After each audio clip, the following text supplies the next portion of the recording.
the reason that we bring up Pardes now is because Pardes is a very important key to Shapira and other teachers in their looking at who the Messiah is and how to interpret the scriptures. What is Pardes? Well, let's go back to a clip that we pulled several weeks ago from the 119 Ministries. Within the parameters of proper biblical hermeneutics, there are 4 levels of understanding one can implement to glean from the Torah. Yeshua and his disciples demonstrated all 4 levels of exegesis interpretation throughout the Brit Hadashah. We must be careful to operate within these parameters. These levels of interpretation are not expressly mentioned directly, but realized as consistent patterns in the writings, prophets, and Brit Hadashah. The first is Peshat.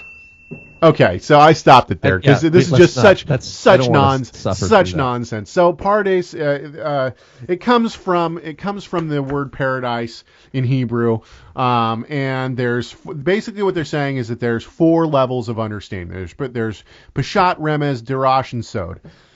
So what does this mean? Basically, what you're going to do is you're going to have the level meaning. That's the Peshat. Okay, that's the basic meaning. Now, people are going to argue that this goes all the way back to Rabbi Akiva, Rabbi Ishmael. Because what Rabbi Akiva, this is back in the 3rd century, what Rabbi Akiva argued was that there was all this mystical meanings, all these different mystical meanings. And that, Rabbi Ishmael said, no, there's only one meaning.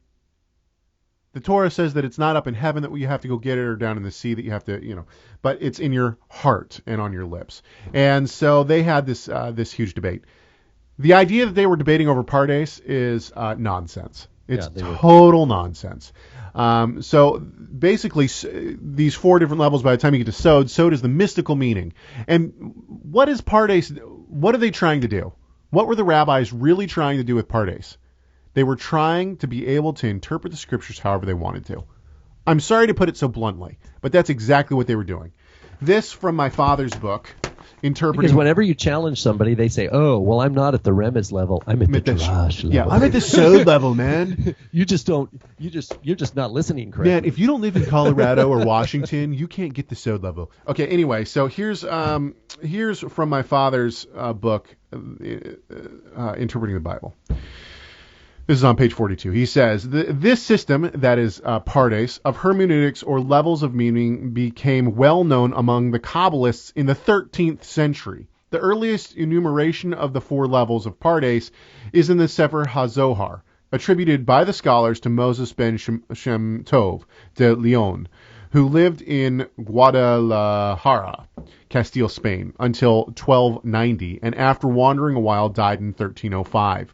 The Sefer HaZohar, or Book of Splendor, is a pseudepigraphic work that claims to quote scholars of the period of the Mishnah, even though that is totally not true. Later, on page 43, in somewhat of a conclusion of this section, my father states this: "It is clear, then, that the hermeneutical system known by the acronym Pardes was a late system of mystical interpretation developed by the Kabbalists of the 13th century and was unknown and unused before that time. The fact that the words Peshat and Raz were used by earlier Jewish interpreters at Qumran should not be confused with the later Shema known as Pardes, for these terms were not used as the first 2 levels in a 4-level hermeneutic.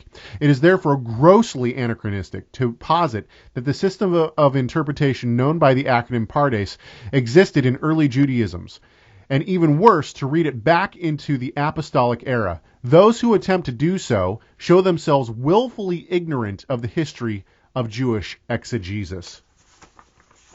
That's what I mean by romanticism.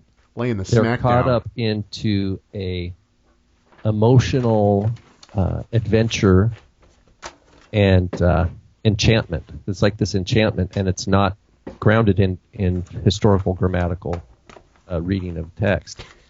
And so it's so imaginative. They can just take off and fly away with their, and that's what happened. That's where we get the Quran.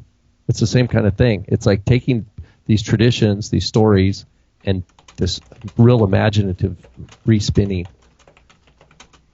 I think Andre is the only person who got my joke.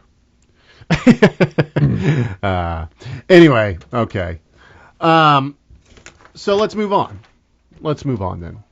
So we know that the date and the origin of Pardes, the hermeneutical system of Pardes, was sometime in the 13th century, and that it was basically it was conjured up by the Kabbalists. And I read, actually, maybe it was in my father's work here. He gives evidence that the Christians actually had a 3 or 4 level interpretation. The Christian mystics had this kind of interpretation before the Jews did, and that basically that seems to be what happened.